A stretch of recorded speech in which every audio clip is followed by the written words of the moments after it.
Hello दोस्तों, स्वागत है आपका कमल स्टडी पॉइंट पे।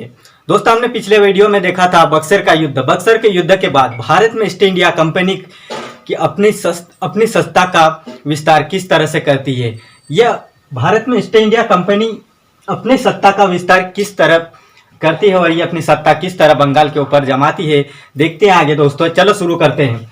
बंगाल पर आधिपत्य स्थापित जमाने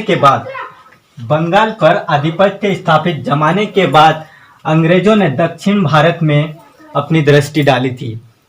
क्या हुआ था कि बंगाल पर जब आधिपत्य इन्होंने स्थापित किया था, उसके बाद में ये दक्षिण भारत के ऊपर अपनी दृष्टि डाली और दक्षिण भारत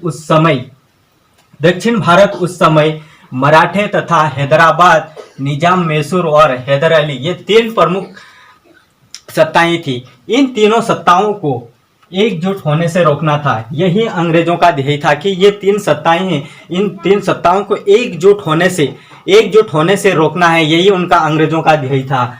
तो क्या हुआ, उन्होंने निजाम को मराठे व हैदर अली से बचाने का लालच दिया था। क्या हुआ था कि अगर निजाम के ऊपर अगर मराठे और हैदर अली अगर आक्रमण करते हैं तो हम बचा लेंगे। ऐसा लालच किसको दिया था?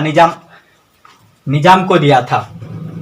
उसके बाद अंग्रेज मैसूर संघर्ष शुरू हो जाता है। क्या होता है कि अगर इनसे बचाने का लालच दिया, उसके बाद क्या हुआ था कि अंग्रेज मैसूर युद्ध संघर्ष प्रारंभ होता है। दोस्तों देखिए कि मैसूर के वांडियार जो राजा था बहुत कमजोर था। ये बहुत कमजोर राजा था। तो क्या हुआ था, इनका फायदा किसने उठाया था? इनका फायदा हैदर अली ने उठाया था। क्या हुआ था, उनके योग्य तथा कौशल सेना नायक कौन था? हैदर अली। तो इन्होंने इसका फायदा उठाया और राजा को पदच्युत करके सत्ता पर अधिकार कर लिया था। हैदर अली जो था, अंग्रेज के बढ़ते प्रभाव के कारण शंकित था। हैदर अली क्या था, अंग्रेज का जो प्रभाव बढ़ रहा था, इनसे बहुत शंकित था कि कहीं अंग्रेज मेरे ऊपर ना अटक करे। इसीलिए उन्होंने सत्ता की प्रतिस्पर्धा में अंग्रेज तथा मैसूर के बीच क्या करा, 1759 से 1799 तक 4 युद्ध होने लग गया था। इसी सत्ता की प्रतिस्पर्धा में 4 युद्ध हुआ था। दोस्तों 1769 से 1799 तक हुआ था।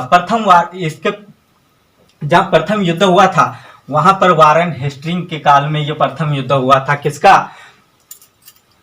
अंग्रेज मैसूर युद्ध जो हुआ था, अंग्रेज मैसूर युद्ध वारन हेस्टिंग के काल में हुआ था। दोस्तों हैदर अली, इस प्रथम युद्ध में हैदर अली विजय रहते हैं। तो क्या हुआ, अंग्रेज विवश हो गए और विवश होकर अंग्रेजों ने उससे संधि कर ली और इस संधि में कुछ शर्तें रखी गई थी कि शर्तें क्या क्या होनी चाहिए। चलो शर्तें को देखते हैं। इस संधि की शर्तें थी कि अंग्रेज जो थे हैदर को आश्वासन दिया कि मैसूर पर मराठाओं द्वारा आक्रमण किए जाएंगे। क्या हुआ, अंग्रेज ने हैदर अली को आश्वासन दिया कि मैसूर पर मराठाओं द्वारा आक्रमण किए जाएंगे। तो ऐसी स्थिति में अंग्रेज हैदर अली को सहायता करेंगे। क्या करेंगे, जब मराठाओं द्वारा अगर हैदर अली का ऊपर मैसूर पर मराठाओं द्वारा अगर आक्रमण होता है तो ऐसी स्थिति में अंग्रेज उसे सहायता देंगे। लेकिन ये अंग्रेज कितने बेवकूफ थे कि पहले से जब इतने चौकन्ना थे कि ये कभी भी किसी की सहायता नहीं करते हैं, तो इन्होंने क्या करा, धोखा दे दिया और इनका साथ नहीं निभाया। किसका? हैदर अली का। इस कारण क्या हुआ, इसी कारण से दूसरा मैसूर युद्ध भी शुरू हो जाता है। जब दूसरा मैसूर युद्ध शुरू होता है, जिसमें फ्रांसीसी कंपनी ने हैदर अली की सहायता की। क्या करे कि जो कंपनी हैदर अली की सहायता की, लेकिन क्या हुआ कि इसी बीच हैदर अली की मृत्यु हो जाती है। जब हैदर अली की मृत्यु हो जाती है तो उसका पुत्र कौन था? टीपू सुल्तान ने युद्ध जारी तो रखा, लेकिन क्या हुआ, ये सोच लिया कि अबे देखो अपनी स्थिति तो बहुत कमजोर है, पहले से इसकी स्थिति बहुत कमजोर थी। इसी कारण टीपू ने क्या करा, अंग्रेजों से एक संधि कर ली। और संधि में क्या हुआ कि टीपू जो अंग्रेज का कट्टर विरोधी था, तो इसने क्या करा, इसका मुकाबला करने के लिए, अंग्रेजों का मुकाबला करने के लिए इसने क्या करा, अपनी सेना यूरोपीय ढंग से सुसज्जित करना प्रारंभ कर दिया। और टीपू के प्रयत्नों को देख रहे थे कि टीपू क्या कर रहा है, ये अंग्रेज खड़े खड़े देख रहे थे। जब टीपू अपने प्रयत्नों में अवगत हो रहा था तो अंग्रेजों ने क्या करा, तीसरा आंग्ल मैसूर युद्ध भी शुरू कर दिया। इसी प्रयत्नों को अवगत होते हुए देखकर अंग्रेजों ने तीसरा आंग्ल मैसूर युद्ध शुरू करते हैं और निजामन तथा मराठे अंग्रेजों से मिले हुए थे। यहाँ पर जो निजाम था और मराठे जो थे अंग्रेजों से मिले हुए थे। इसी कारण क्या हुआ, टीपू अकेला पड़ गया और ये तीसरा आंग्ल मैसूर युद्ध शुरू होता तो उसमें टीपू अकेला पड़ जाता है और क्या हो जाता, पराजित हो जाता है।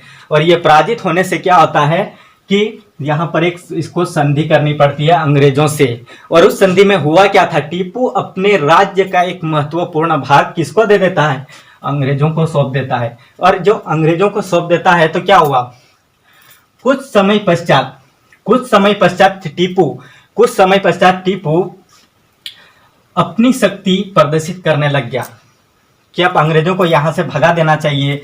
लेकिन उसने अपने दूत अरब, काबुल और कुस्तुनतुनिया, फ्रांस तथा मॉरिशस भेजकर उनकी सहायता प्राप्त करने का प्रयत्न किया। उस समय क्या हुआ था कि उस समय जो अंग्रेजों का जो गवर्नर जनरल था, यानी कि कंपनी का गवर्नर जनरल था, वो था लॉर्ड वेलेजली। और लॉर्ड वेलेजली को आप जानते हैं, ये बहुत विस्तारवादी नीति अपनाया करते थे कि अगर जहां पर भी अगर इसकी नीति का प्रभाव पड़ता है तो वो अपने साम्राज्य का विस्तार ही करता था। तो ये वेलेजली हुआ करता था कंपनी का गवर्नर जनरल।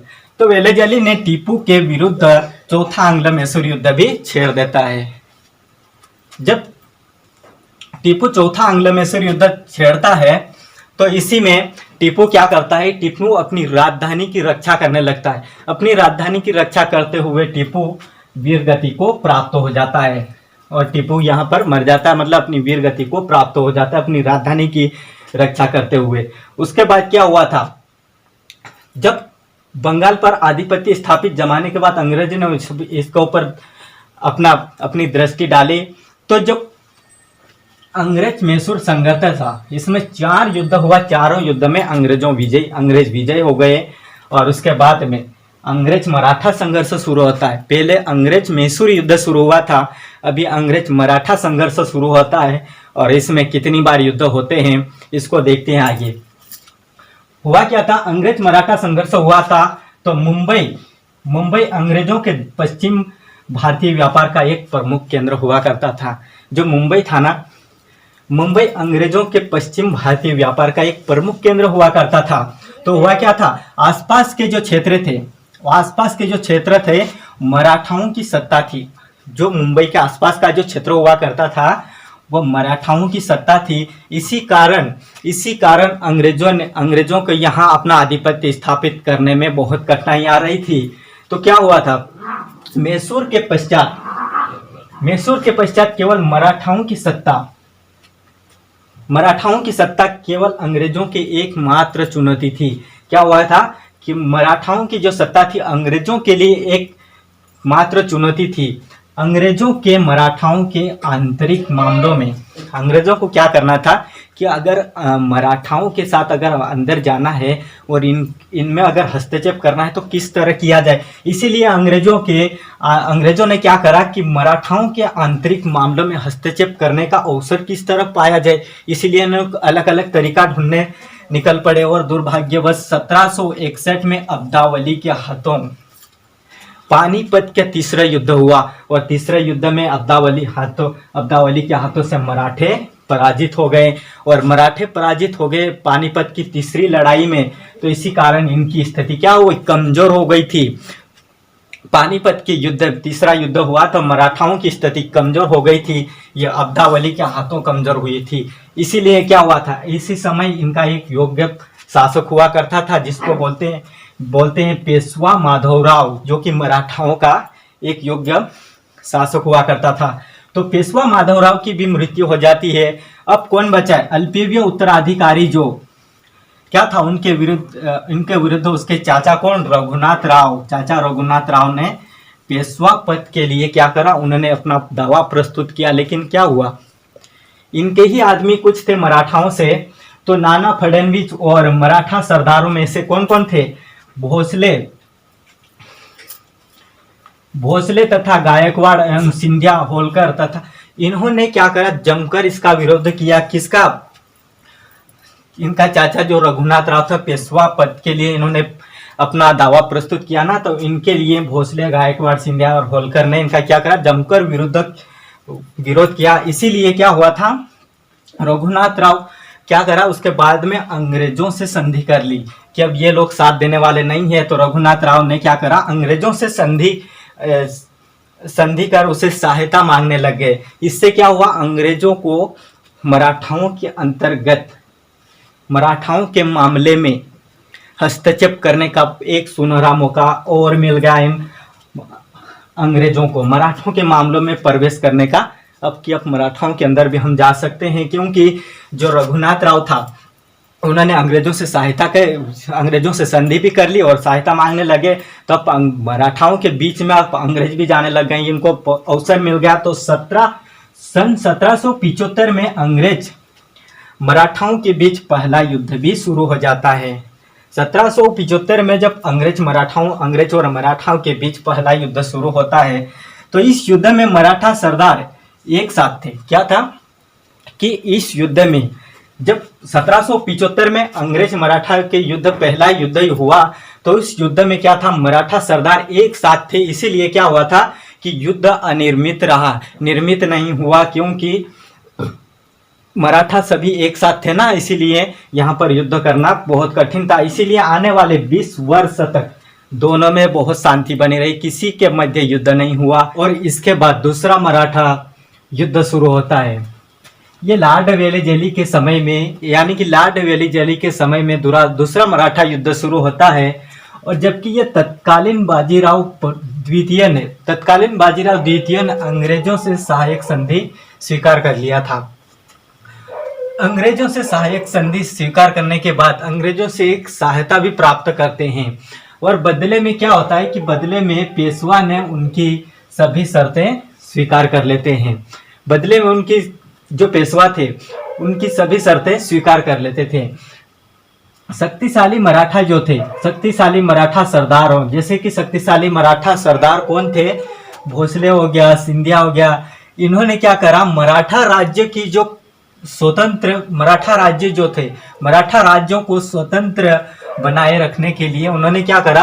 अंग्रेजों के विरुद्ध युद्ध शुरू कर दिया था।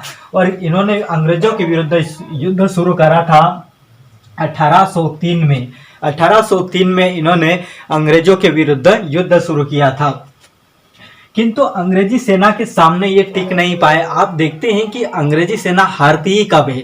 अंग्रेजी सेना हारती है, लेकिन वो हारने के बाद कभी मुंह लटकाए नहीं बैठती थी। हारने के बाद तुरंत अगले दिन वो दूसरा प्लान शुरू कर देते कि आगे कैसे जीता जाएगा, और वो आगे जब चलते हैं तो हारने के बाद अगली नीति अपना लेते हैं और जीतना शुरू कर देते हैं। अंत में दोनों सरदारों को अलग अलग संधि करने के लिए विवश होना पड़ा था। दोनों को अपने अपने अलग अलग संधि करना पड़ा था। आरंभ में देखा जाता है कि होलकर इस युद्ध में अलग हो जाता है। आरंभ में देखा जाता है कि होलकर जो था इस युद्ध में अलग हो जाता है, किंतु उसने स्वतंत्र रूप से युद्ध भी शुरू कर दिया। अलग होने के बाद, आरंभ में जब इन्होंने अलग हुआ, तो अलग होने के बाद स्वतंत्र रूप से ये युद्ध भी शुरू करते हैं। और हुआ क्या था? राजस्थान के जो राजा था उसने भी होलकर इसका साथ दिया। किसका? होलकर का साथ इसने भी दिया, राजस्थान का जो राजा था। तो अंग्रेजों की सेना ने उसके बाद भी, जब राजस्थान का राजा साथ दे रहा था, उसके बाद भी अंग्रेजी सेना ने होलकर को पराजित कर दी। और होलकर जैसे ही पराजित होते हैं वे भरतपुर न जीत पाए। अब होलकर यहाँ पर पराजित हो जाते हैं, तो जो राजस्थान का जो राजा था वो भरतपुर जीतना चाहते थे, लेकिन भरतपुर कभी नहीं जीत पाए। दोनों मिलकर भरतपुर को नहीं जीत पाए और अंततः में होलकर की हार होती है। अंत में अंग्रेजी सेना ने उससे क्या करा? एक शांति की संधि कर ली। और शांति की संधि करने के बाद क्या होता है, जब शांति की संधि होती है उसके बाद में तीसरा आंग्ल मैसूर युद्ध या फिर अंतिम मराठा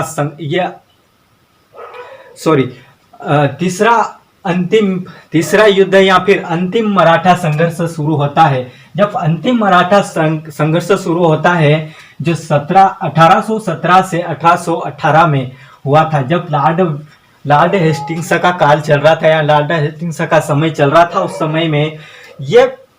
उस समय क्या हुआ था कि जो पेशवा पूर्व से ही अंग्रेजों से सहायक संधि कर चुके थे और इनसे मिल चुके थे। जो पेशवा थे ना, पहले से ही, जब तीसरा युद्ध शुरू नहीं हुआ था उससे पहले ही पेशवा उनसे सहायक संधि प्राप्त कर चुके थे।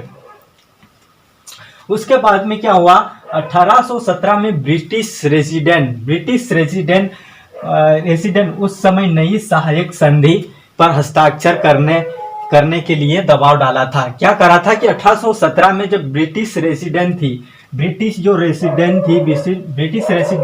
ने क्या करा कि उस समय जो नई सहायक संधि पर हस्ताक्षर करने के लिए इनके ऊपर दबाव डाला और साथ में पेशवा को बाध्य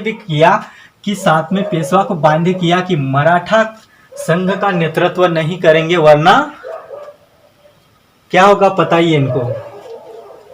तो मराठा संघ का नेतृत्व छोड़ दे, ये इनको बांधी किया, किसको, पेशवा को। और पेशवा जो थे, पेशवा बाजीराव द्वितीय अंग्रेजों से निरंतर हस्तक्षेप चल रहा था। तो पेशवा बाजीराव द्वितीय अंग्रेजों का जो निरंतर हस्तक्षेप चल रहा था, तो इस हस्तक्षेप से वो बहुत क्रुद्ध हुआ था। बहुत क्रुद्ध होने के बाद क्या करा, उसने तुरंत युद्ध की तैयारी कर दी और युद्ध शुरू भी कर दिया। किसने, बाजीराव द्वितीय ने। भोसले तथा होलकर ने भी युद्ध की घोषणा या कि युद्ध का ऐलान कर दिया और इन्होंने भी युद्ध करना प्रारंभ कर दिया अंग्रेजों के विरुद्ध। हुआ क्या था, भिन्न भिन्न लड़ाइयां होने लग गई। फिर बाद में भिन्न भिन्न लड़ाइयां होने लग गई और भिन्न भिन्न लड़ाइयों में क्या हुआ, अंग्रेजी सेना पेशवा और होलकर को पराजित कर दी। भिन्न भिन्न लड़ाई हुए तो जो दो तीनों मिलकर युद्ध इनका शुरू हुआ, तो इन युद्ध के बावजूद भी अंग्रेजी सेना उसे पराजित कर देती, होलकर और पेशवा दोनों को पराजित कर देती है। और इसने क्या करा, फिर सैनिक शक्ति में कटौती करके उनको अंग्रेजों के संरक्षण में राज्य करने का अधिकार भी दे दिया गया। इस प्रकार मराठा शक्ति को नष्ट करके अंग्रेज भारत के प्रमुख सत्ताधीन बन गए। इनके पास अलग ही कुछ टेक्निक होती है कि पता नहीं अगले दिन अगर युद्ध हुआ, अगर हारने की स्थिति अगर अंग्रेजों को पता चलती है तो दूसरी नीति अपनाते हैं और इनका साम्राज्य समाप्त करके अपना साम्राज्य विस्तार कर देते हैं उस क्षेत्र के अंदर। और अंग्रेज क्या करें, भारत के प्रमुख सत्ताधीन बन जाते हैं। और उसके बाद में क्या हुआ, वेलेजली की एक सहायक संधि होती है और वेलेजली की सहायक संधि में कुछ अलग शर्तें रखी जाती है। उस शर्तों के अनुसार क्या होता है देखते हैं। लॉर्ड वेलेजली जो कि 1798 में ब्रिटिश ने भारत का गवर्नर जनरल बनाकर उसे भारत में भेजा गया था। किसको, लॉर्ड वेलेजली को 1798 में भारत भेजा गया था गवर्नर जनरल बनाकर। और वेलेजली का जो लक्ष्य क्या था आपको पता है, वेलेजली का लक्ष्य ऐसा था कि अधिक से अधिक साम्राज्य विस्तार करे, यही वेलेजली का लक्ष्य था। दूसरी इसका उद्देश्य क्या था, वेलेजली का दूसरा उद्देश्य था कि भारतीय राजे जो नवाब हुआ करते थे, भारतीय राज के जो नवाब हुआ करते थे, उन नवाबों को ब्रिटिश झंडे के नीचे लाके खड़ा कर देना, यही सोचता था। रात दिन वेलेजली यही सोचता था कि अगर भारतीय राज्यों को जब भी भारत के अंदर कदम रखेगा वेलेजली, तो यही सोचता है कि जो नवाब थे, भारतीय नवाबे थे, उनको ब्रिटिश झंडे के नीचे खड़ा कर देना, यही सोचता है। और उसके बाद उसने युद्ध तथा संधि के द्वारा भारतीय राज्यों को, युद्ध और संधियों के द्वारा भारतीय राज्यों को कंपनी के साथ जोड़ने का कार्य भी इन्होंने शुरू कर दिया। और युद्ध द्वारा मैसूर तथा मराठाओं को कंपनी के अधीन लाया गया था। युद्ध के द्वारा और संधियों के द्वारा ही जो कंपनी के युद्ध द्वारा मैसूर तथा मराठाओं को कंपनी के अधीन इन राज्यों को लाया गया था। उसके बाद में क्या हुआ था, इनकी जो कुछ शर्तें थे संधि के, इस संधि के बाद क्या हुआ, वेलेजली की जब सहायक संधि हुई थी, वेलेजली की सहायक संधि के बाद भारत के अनेक राज्यों को, भारत के जो अनेक राज्य हुआ करते थे उन राज्यों को कंपनी के अधीन किया गया था। जब वेलेजली की सहायक संधि हुई ना, तो उस संधि में बहुत से भारत के ऐसे राज्य थे, उन राज्यों को कंपनी के अधीन लाया गया और यहाँ पर निम्नलिखित शर्तें भी रखी गई थी। इन शर्तों को देखते हैं कि क्या होता है। सहायक संधि को अगर अपनाने वाला कोई राज्य होगा, अगर वेलेजली की सहायक संधि को अपनाने वाला अगर कोई राज्य होगा, तो वह राज्य जो होगा अंग्रेजी सेना की एक टुकड़ी अपने अंदर रखेगी, अपने राज्य के अंदर रखेगी और अपने सीमाओं में रखना होगा। ये पहली शर्त थी कि जो भी अगर सहायक संधि स्वीकार करता है, जो भी राज्य, वो अंग्रेजी सेना की एक टुकड़ी अपनी सीमा, अपने राज्य की सीमाओं के अंतर्गत रखेगी। ये पहली उसकी शर्त होगी। और दूसरी शर्त क्या थी कि ब्रिटिश सेना के खर्चे के लिए, ब्रिटिश सेना के खर्चे के लिए जितना भी खर्चा आएगा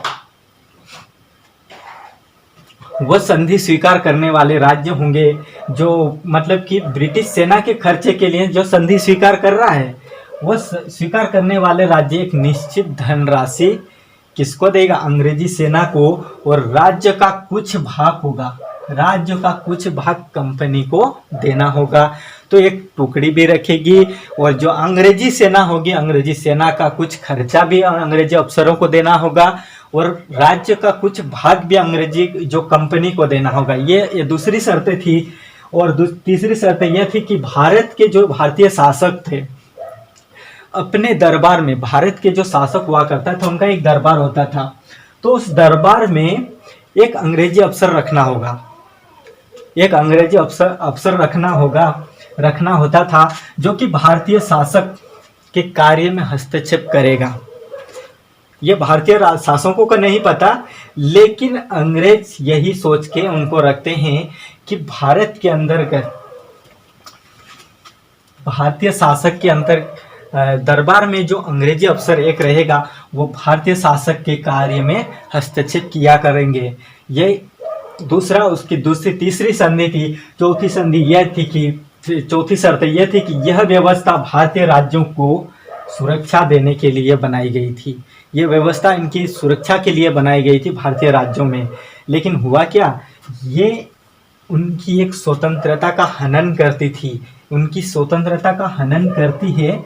लेकिन क्या हुआ, यह एक उनका मकड़ जाल था कि राजाओं को लालच देकर वहां पर कि अगर हमारी सेना अगर तुम्हारे साथ रहती है तो तुमको ना किसी से युद्ध करने की जरूरत, युद्ध भी हमारी सेना करेगी और मरेंगे भी तो हमारी सेना मरेंगे, ऐसा लालच देकर उनके दरबार में एक, उनके राज्य में एक अंग्रेजी सेना को भी भेज देंगे और उन अंग्रेजी सेना का खर्चा तो वही शासक उठाएगा ना, जो उसके राज्य में रहेगा वही शासक उनका खर्चे भी उठाता है। और वहां पर अफसर भी एक रखेंगे जो देखरेख के काम में आएगा, उसका कोई खर्चा नहीं होगा। लेकिन अंग्रेजी अफसर जो रहेगा वो भारतीय शासक को देख रहा है कि भारत के शासक क्या सोचते हैं, कैसे जाल बिछाते हैं, क्या करते हैं, ये देखरेख के लिए उनको अंग्रेजी अफसर को वहां पर हस्तक्षेप करने के लिए छोड़ देते हैं। और ये व्यवस्था भारतीय राज्यों को सुरक्षा देने के लिए बनाया तो था, लेकिन ये उनके हिसाब से अलग था, तो उनकी स्वतंत्रता का हनन भी करते हैं। और एक मकड़ जाल भी था, जो भी राज्य जो भी संधि स्वीकार करता था हमेशा के लिए ब्रिटिश के जाल में फंस जाता था। अगर कोई भी राज्य ऐसा होगा जो अगर इस वेलेजली की सहायक संधि अगर स्वीकार करता है तो वह अंग्रेजी कंपनी यानी कि ब्रिटिश के जाल में फंस जाएगी। सहायक संधि स्वीकार करने वाले भारतीय राज्यों में, सहायक संधि को जो स्वीकार करने वाले भारतीय राज्य थे ना, उन भारतीय राज्यों में एक तो था हैदराबाद, दूसरा अवध। ये प्रमुख राज्य हुआ करते थे जो हमेशा से ब्रिटिश के खिलाफ नहीं जाते और वहां पर संधि कर लेते हैं। हमेशा से ये ब्रिटिश से संधि किया करते थे। ये प्रमुख राज्य थे। और सन 1803 में पेशवा ने और फिर सिंधिया भोसले ने भी इस संधि को स्वीकार कर लिया। आखिर में अंततः 1803 में पेशवा भी, सिंधिया भी, भोसले भी, इन्होंने सभी ने क्या करा कि इस सहायक संधि को स्वीकार कर लिया कि हाँ हमें ये स्वीकार है। लेकिन ये एक मकड़ जाल था उनका, ये उनके अंदर हस्तक्षेप कर रहे थे। ये लोग भारतीय शासक नहीं जानते हैं, सिर्फ अंग्रेज जानते हैं कि हमें क्या करना चाहिए। और उसके बाद लॉर्ड हेस्टिंग्स द्वारा ब्रिटिश साम्राज्य का विस्तार किया गया था। जब 1803 में पेशवा और सिंधिया भोसले ने इस संधि को स्वीकार किया, संधि को स्वीकार करने के बाद जो लॉर्ड हेस्टिंग्स था, लॉर्ड हेस्टिंग्स ने ब्रिटिश साम्राज्य का विस्तार किया। ये लॉर्ड हेस्टिंग्स था 1813 में गवर्नर जनरल बनकर भारत के अंदर आया था। जब 1813 में आता और 1823 तक ये पद पर रहा था। जब उसने नेपाल के साथ युद्ध किया था, तो नेपाल के साथ युद्ध करके सुगोली की संधि करने के लिए मजबूर कर दिया था नेपाल को, मराठाओं को। उसके बाद में मराठाओं को अंतिम रूप से पराजित करके उसने मराठा संघ को भंग कर दिया था। मराठाओं को अंतिम रूप से पराजित करके मराठा संघ को भंग कर दिया। उसके बाद में डलहौजी की विलय नीति प्रारंभ होती है। तो भारतीय राज्यों को प्रत्यक्ष रूप से कंपनी के अधीन करने के लिए गवर्नर जनरल लॉर्ड डलहौजी विलय नीति अपनाया था। विलय नीति जिसको हड़प नीति कहते हैं। तो इन्होंने भारतीय राज्यों को प्रत्यक्ष रूप से कंपनी के अधीन करने के लिए एक विलय नीति अपनाई थी, जिसको हड़प नीति के नाम से जानते हैं। तो इन्होंने विलय नीति अपनाई थी। और सर्वप्रथम उसने भारतीय राजाओं द्वारा जो दत्तक पुत्र लेने की प्रथा थी, तो दत्तक पुत्र लेने की प्रथा जो थी उनको समाप्त कर दिया, या उसके ऊपर उसका ऊपर रोक लगा दी थी कि कोई भी भारतीय राजाओं में से दत्तक पुत्र नहीं लेगा। ये लॉर्ड डलहौजी की नीति के अंतर्गत आया कि दत्तक पुत्र लेने की प्रथा के ऊपर रोक लगा दिया। और जो शासक भारत के अंदर हुआ करते थे, उन शासकों में अगर बिना पुत्र का अगर कोई मर जाता, अगर जिसका कोई पुत्र नहीं है, वो शासक अगर मर गया, तो भारतीय राज्य जो उनके राज्य थे, ब्रिटिश साम्राज्य का अंग बन जाएगा। जो भी राजा अगर बिना पुत्र का मर गया, तो जो उसका राज्य था, उसका जो राज्य थे, वो ब्रिटिश साम्राज्य का अंग बन जाएगा। ऐसे कुछ राज्य हुआ करते थे जो झांसी तथा नागपुर एवं सतारा जो ऐसे राज्य हुआ करते थे, तथा मैसूर और पंजाब के विस्तृत जो राज्य हुआ करते थे। मैसूर और पंजाब के विस्तृत राज्यों को युद्ध द्वारा ब्रिटिश शासन का अंग बना लिया गया था। जो मैसूर और पंजाब को भी विस्तृत राज्यों को युद्ध द्वारा ब्रिटिश साम्राज्य के अंतर्गत मिला लिया गया और उसका अंग बना लिया गया। उसके बाद में 1856 में अवध के जो नवाब था, अवध के नवाब पर अंग्रेजों ने कुशासन का आरोप लगाया। अवध के नवाब के ऊपर 1856 में कुशासन का आरोप लगाते हैं और अवध को ब्रिटिश शासन का अंग बना लेते हैं। अवध को भी उनके ऊपर आरोप लगा के ब्रिटिश साम्राज्य का अंग बना लेते हैं। उसके बाद में 1757 ईस्वी से 1857 ईस्वी तक 1757 ईस्वी से 1857 ईस्वी तक लगभग संपूर्ण भारत यानी कि पूरे भारत में ब्रिटिश राज्य, जो पूरे भारत का जो था ब्रिटिश राज्य के अधीन आ चुका था। पूरा भारत ब्रिटिश राज्य के अधीन आ चुका था। 1757 से 1857 तक पूरा भारत ब्रिटिश राज्य के अंतर्गत आ चुका था। अब क्या होता है कि भारत को अपने अधीन करने के लिए कंपनी ने शासन के द्वारा जो नीतियां अपनाई थी कि भारत को किस तरह अपने अधीन किया जाए, तो भारत को अपने अधीन करने के लिए कुछ नीतियां उन्होंने अपनाई थी। और तो जो कंपनी द्वारा जो कुछ नीतियां अपनाई गई थी, उन्हीं नीतियों का विरोध के कारण क्या हुआ था, चिंगारियां भड़कने लगी, विरोध की चिंगारियां भड़कने लगी और 1857 का स्वतंत्र संग्राम भी यहाँ से प्रारंभ हो जाता है। तो जो भारत को अपने राज्य के अधीन करने के लिए कंपनी ने जो कुछ नीतियां अपनाई थी, उन्हीं नीतियों के विरोध के कारण तो कुछ चिंगारियां भड़की और 1857 का स्वतंत्र संग्राम भी प्रारंभ हो जाता है। दोस्तों, आज के टॉपिक में इतना ही, वीडियो लंबा हो जाएगा, इसीलिए आज के टॉपिक के लिए इतना ही। बाकी का कल देखते हैं कि आगे जब इनका साम्राज्य विस्तार कैसे क्या चलता है और कहाँ तक ब्रिटिश साम्राज्य चलता है। तो दोस्तों, मेरे कुछ वीडियो पहले भी बनाया था कंपनियों के बारे में, 4-5 कंपनियां हैं, पीछे जाके उन वीडियो को भी देख लीजिए।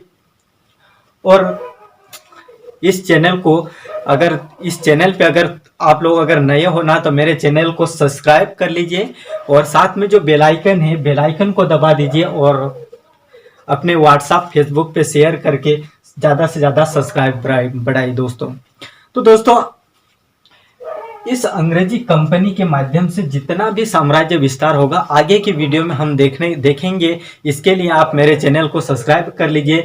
तो मैं जैसे ही वीडियो अपलोड करूंगा तो 10 बजे सुबह के 8 बजे मैं वीडियो अपलोड करूंगा, 8 से 9 के बीच में मेरा वीडियो अपलोड हो जाएगा। तो आप देखने के लिए तैयार रहे और उसका नोटिफिकेशन आपके पास आ जाएगा। मेरे चैनल को सब्सक्राइब कर लीजिए और साथ में बेल आइकन को दबा दीजिए, तो मेरे वीडियो का हर नोटिफिकेशन आपके पास आएगा। थैंक यू दोस्तों मेरे वीडियो को देखने के लिए।